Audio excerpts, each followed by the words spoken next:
apa yang disebut sebagai volunetsing itu oleh Menteri Kehutanan dan segala macamnya itu akan menjalankan program-programnya. Tentu sebagian besar kita komplain kenapa program itu dijalankan oleh satu partai dengan Pak Menteri yang isinya orang-orang partai Pak Menteri, dan di dalamnya ada bahkan yang suami istri begitu ya, negara milik keluarga.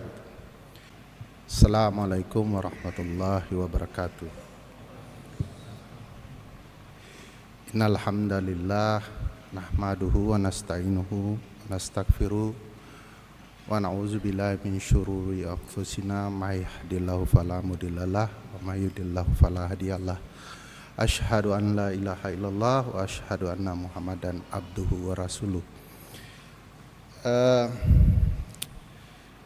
Imam takmir masjid, saudara-saudara sekalian, jamaah Masjid Kampus UGM, terima kasih sudah diajak berdiskusi acara tahunan selama bulan Ramadan di Masjid UGM. Saya ingin memulai diskusi sebagaimana yang disampaikan soal topik yang dijelaskan oleh takmir dengan satu ayat yang cukup penting yang menjelaskan soal ketamakan manusia, terutama penyelenggara negara.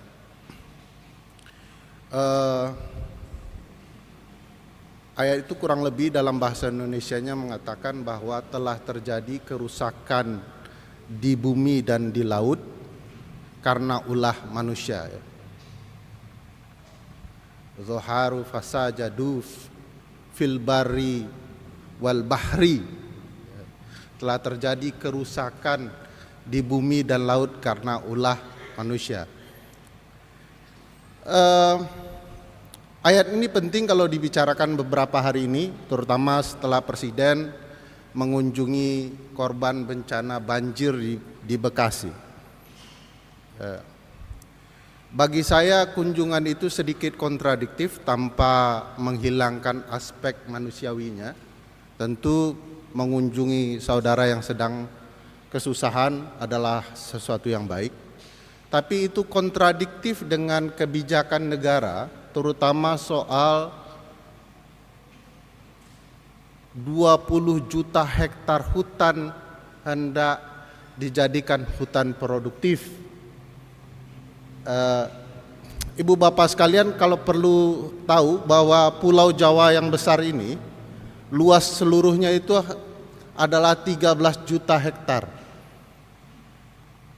Jadi besok akan ada kebijakan untuk mengelola hutan, ya, mau jadikan sawah, kebun dan segala macam di dalam hutan, yang tentu saja akan merusak ekosistem hutan. Besar dari Pulau Jawa, 20 juta hektar hutan. Ada di Kalimantan, di Sulawesi, di Papua, di Sumatera. Besar sekali.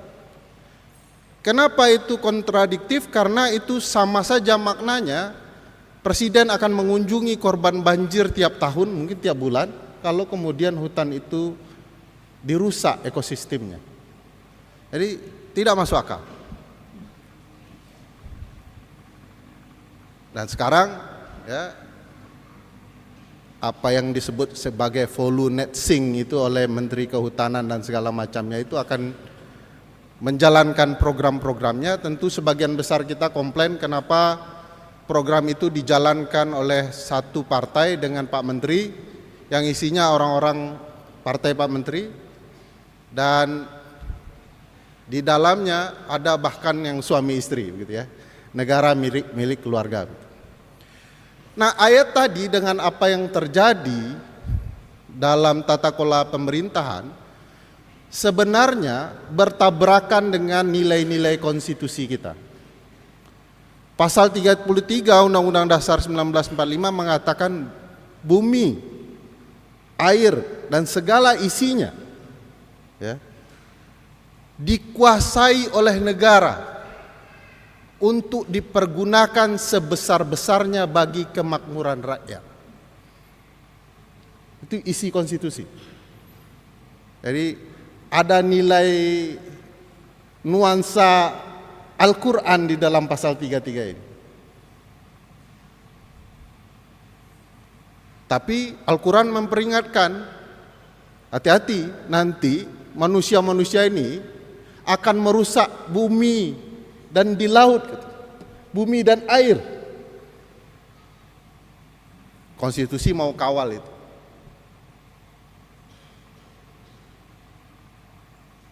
Faktanya, meskipun sudah didalilkan konstitusi untuk dipergunakan sebesar-besarnya bagi kemakmuran rakyat, yang lebih makmur bukan rakyatnya. Yang lebih makmur pejabat-pejabat. Kemarin kita dikejutkan setelah isi bumi dikeruk yang namanya Pertalite dan Pertamax itu.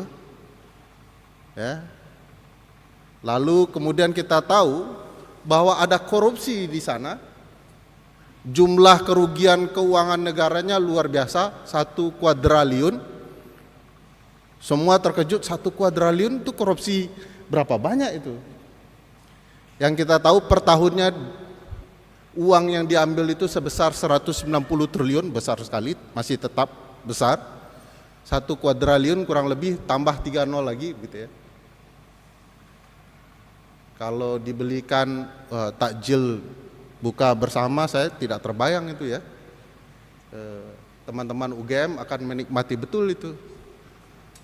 Ramadan kali ini dan Ramadan tahun berikutnya takmir tidak perlu khawatir.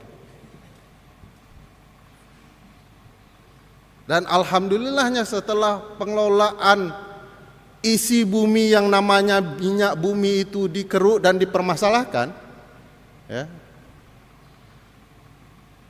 macam-macam cara mereka mengkeruk isi bumi, ternyata kemudian dikorupsi dan korupsinya menyakitkan lagi. Kenapa menyakitkan? Karena orang yang membeli minyak itu mengalami kerusakan motornya karena itu oplosan. Yang bahasanya sekarang sudah diubah, mohon diganti ibu bapak sekalian, bahasanya jadi blending. Arti bahasa kampung saya oplosan gitu ya, untuk dikurangi maknanya. Nah ini cara kemudian orang yang tidak amanah bekerja menjalankan pemerintahan. Di problematika kita juga nih, masyarakat mestinya menghasilkan pemimpin-pemimpin yang amanah kalau kita tidak abai dengan situasi yang ada. Di kerusakan terjadi, sudah di hutan, di dalam perut bumi ya. Nah sekarang ada kerusakan baru dari pengerukan bumi juga, yaitu korupsi emas palsu. Jumlah korupsinya lebih besar dari 1 kuadriliun, 5,9 kuadriliun. Jadi mohon takmir tidak khawatir dengan takjil ya, siapa tahu mereka mau sumbangan. Bisa koruptor rajin sekali sumbangan ke masjid ya. Karena kita kan sumbangan ya sedikit, mereka langsung sumbangan besar. Nah ini besar, emasnya emas palsu dikelola oleh perusahaan negara dan segala macamnya. Nah saya dan teman-teman coba membaca apa yang sedang terjadi yang perlu kita ketahui supaya kesadaran warga terhadap kebijakan negara mulai timbul.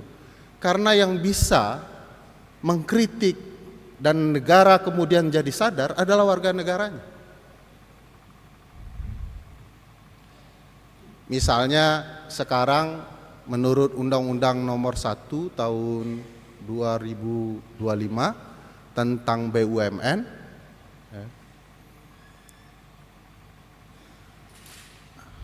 nah, itu kalau sudah bicara BUMN begitu, ada yang satu sedikit sakti BUMN ini. Menurut ketentuan itu bahwa akan ada investasi berdasarkan uang negara yang dikelola sedemikian rupa. Berapa uang yang mereka lakukan untuk investasi negara dari 750 triliun uang negara dari upaya efisiensi, Masjid UGM juga kabarnya dapat bagian efisiensi gitu ya. Dari 750 triliun, 20 triliunnya akan dipergunakan untuk makan bergizi gratis. 20 triliun, lumayan ya, besar. Tapi masalahnya ada yang lebih besar. 320 triliunnya akan dipakai untuk investasi BUMN yang namanya Danantara.